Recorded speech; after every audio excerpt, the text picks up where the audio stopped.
RCN. Le son de la différence.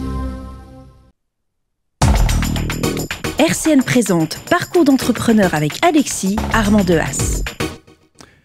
Bonjour Hélène Lestienne. Bonjour Armand. Vous avez créé la société ImpliSkills en 2023. Votre société est spécialisée en transmission et sauvegarde des compétences.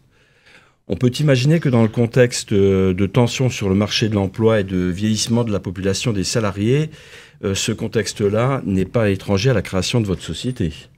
Oui, bien sûr.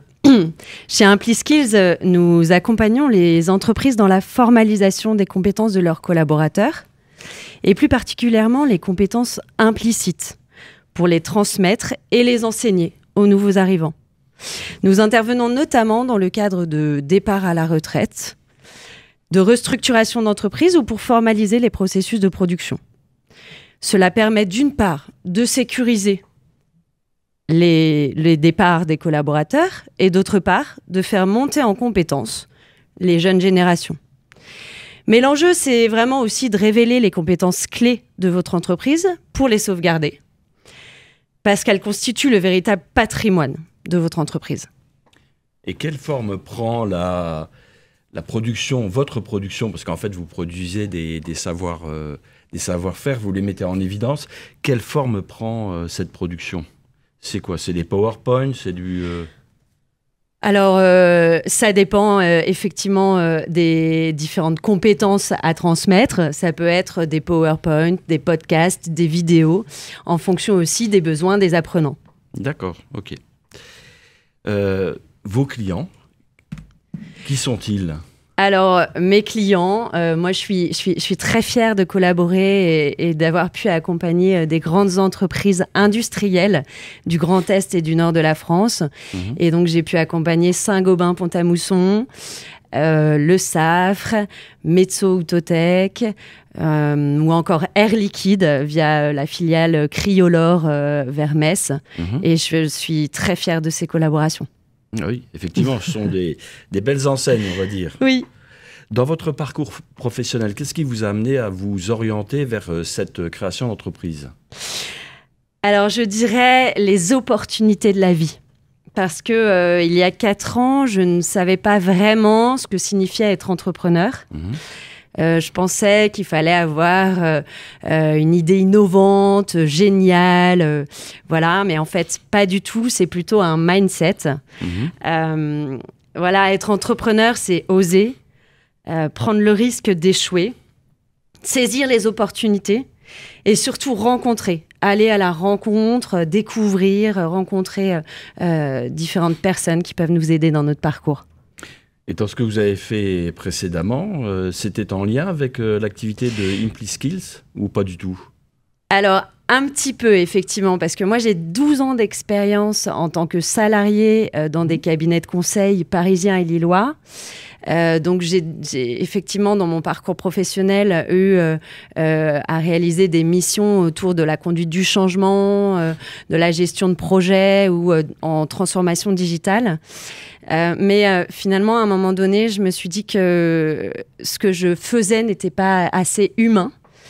Et donc, c'est pour ça que je me suis formée à la méthode TFC, donc transmission et formalisation des compétences. Oui, vous avez une méthode bien spécifique. Bien spécifique, oui, tout à fait, avec 6 étapes, qui a été créée par Marie-Ève Delecluse et Félicie Honoré dans le Nord. Et donc, j'ai été formée en 2020. D'accord. J'ai démarré mon activité et ensuite, j'ai créé mon entreprise en 2023. Donc, vous appliquez cette méthode avec les étapes, les processus, enfin, tout etc. à fait, effectivement. On démarre par un diagnostic pour pouvoir révéler notamment les compétences implicites. Et puis après, on crée des scénarios de transmission et puis on accompagne le client sur un suivi et un bilan. Et vous arrivez à concilier à la fois la recherche de clients, le contact, l'aspect commercial de votre activité et l'aspect réalisation. C'est facile, effectivement, c'est un peu le point on va délicat. dire que l'entrepreneur doit être à 360 degrés avec plusieurs compétences. J'avoue que ce qui m'a permis de vraiment pouvoir avoir moi-même les compétences en gestion d'entreprise, c'est d'avoir eu la chance de réaliser un executive MBA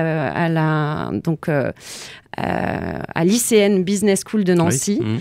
De juin 2022 à décembre 2023 et ça m'a vraiment permis d'acquérir toutes les compétences nécessaires pour développer ImpliSkills. D'accord. Quelles sont les belles réussites de votre société? Qu'est-ce que vous metteriez en avant en termes de réussite de votre société? Bah voilà, comme j'ai déjà partagé, effectivement, c'est la fierté d'avoir pu accompagner des grands groupes industriels et pouvoir sauvegarder les savoir-faire industriels français. Et vous arrivez à dupliquer ce que vous faites en Lorraine sur d'autres régions Bien sûr, je travaille beaucoup en Lorraine et dans le nord de la France. D'accord, ok. Quel conseil donneriez-vous à des personnes qui souhaiteraient se lancer vers la création ou éventuellement la reprise d'entreprise? Le premier conseil que je donnerais, c'est vraiment faites-vous accompagner. Parce que c'est le secret d'un démarrage sur des bases solides. Pour la création d'ImpliSkills, j'ai été accompagnée par Alexis Grand-Est et j'ai intégré leur couveuse d'entreprise. Et cela m'a permis vraiment de tester mon activité, de connaître, de mieux comprendre mes cibles de clients, d'être formée à la communication, à la prospection, à la comptabilité, la gestion d'entreprise. Et le fait d'avoir des rendez-vous réguliers avec mon chargé de mission m'a permis d'avancer de façon efficace, d'être boostée et de poser les fondations d'une entreprise pérenne. D'accord. On peut donner vos coordonnées ? Bien sûr, vous pouvez me retrouver donc, sur www.impliskills.fr ou sur la page LinkedIn pour ne rien manquer de notre actualité. Merci beaucoup, merci Hélène Lestienne et bon vent à ImpliSkills. Merci. RCN, www.rcn-radio.org